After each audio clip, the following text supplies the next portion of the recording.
Students, आज हमारी class है बीकॉम पार्ट 2 और सब्जेक्ट है बिज़नेस लॉ। आज इस सिलसिले में लेक्चर 2 है और ये है इम्पोर्टेंट क्वेश्चंस हैं बिज़नेस लॉ के। इसमें हमने कुछ चैप्टर्स के ऊपर पिछले लेक्चर में बात कर ली थी।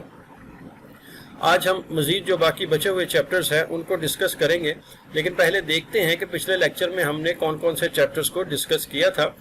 तो पहला जो था पार्ट 1 लॉ ऑफ कॉन्ट्रैक्ट, उस पर हमने डिस्कशन की थी, जिसमें चैप्टर 1 था contract and its kinds, offer and acceptance, consideration and object, capacity of parties, free consent, void agreement, contingent and quasi contract, performance of contract, discharge of contract, remedies for breach of contract, indemnity and guarantee, bailment and pledge, और 13 था contract of agency.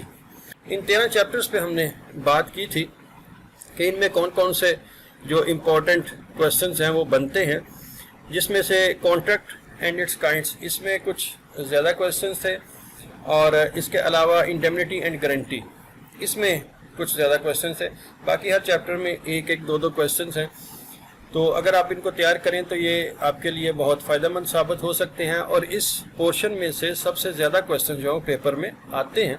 अब हम देखते हैं कि इनके अलावा बाकी के जो पार्ट्स हैं उनमें से कितने कितने क्वेश्चन पेपर में आ सकते हैं।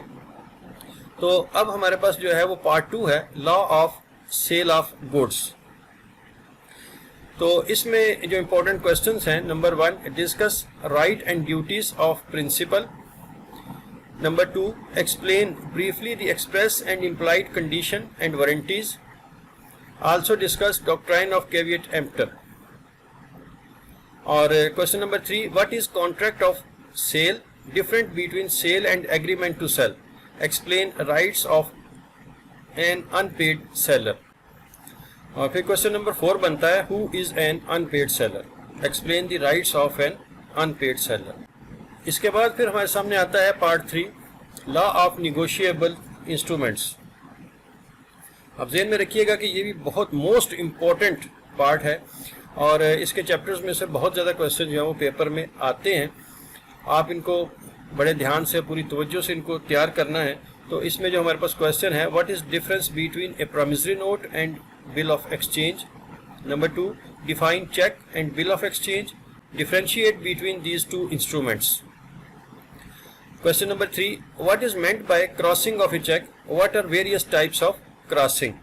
इसी चैप्टर में क्वेश्चन नंबर 4 बनता है define the term negotiable instrument. What are its essential characteristics?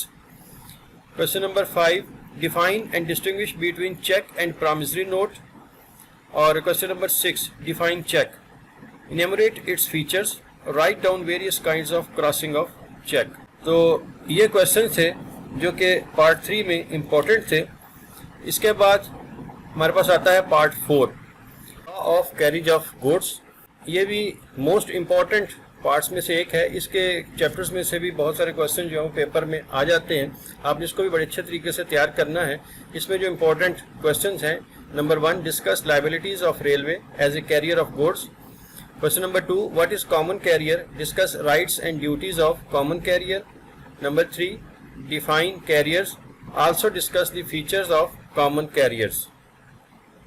और क्वेश्चन नंबर 4 बनता है define carrier, explain the difference between common carrier and private carrier. तो ये हमारे पास पार्ट 4 में क्वेश्चंस थे जो कि इम्पोर्टेंट थे। इसके बाद हमारे पास आता है पार्ट 5 लॉ ऑफ लेबर। इसमें से तो लाजमी क्वेश्चन जो है वो पेपर में आना है। तो आप देखिए कि इसमें कौन से इम्पोर्टेंट क्वेश्चंस बनते हैं।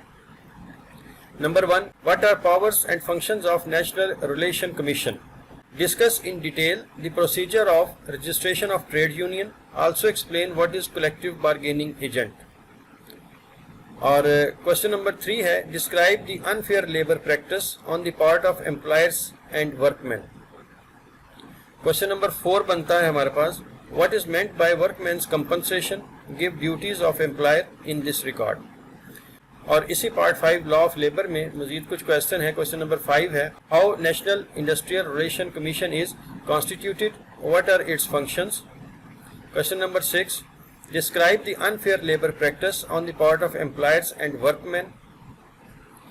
Question number 7 ہے enlist the deductions which can be made from the wages of workers. اور question number 8 ہے mention the circumstances under which employers are not liable for compensation. تو یہ important questions تھے اس part کے. تو آج ہم نے اس میں پارٹ 2 سے لے کر پارٹ 5 تک کے کوشچنس کو جو ہے وہ ڈسکس کیا ہے، جن کے پیپر میں آنے کے چانسز موجود ہیں اور زیادہ ہیں. اگر آپ ان کو اچھے طریقے سے تیار کر لیں تو یہ آپ کو پیپر میں اچھے نمبر دلوا سکتے ہیں.